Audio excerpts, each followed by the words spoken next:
স্মার্টফোনে Microsoft teams অ্যাপটি ব্যবহার করতে হলে প্রথমেই আমাদের অ্যাপটি ডাউনলোড করে এবং ইনস্টল করে নিতে হবে। আমরা প্লে স্টোর বা অ্যাপ স্টোরে গিয়ে অ্যাপটি খুঁজে ইনস্টল করে নিচ্ছি।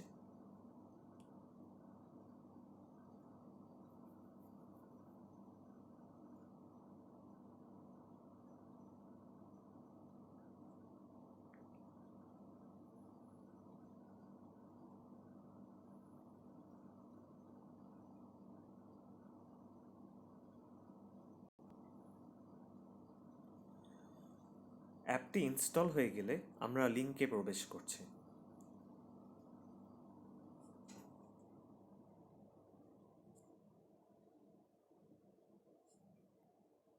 লিঙ্কটা আমরা মাইক্রোসফট টিমস অ্যাপ দিয়ে ওপেন করছি। অ্যাপটি ওপেন হয়ে গিয়েছে। এখন আমরা join as a guest button press করছি।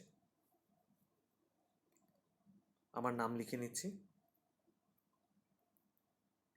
এবং জয়েন দিচ্ছি। অ্যালাউ।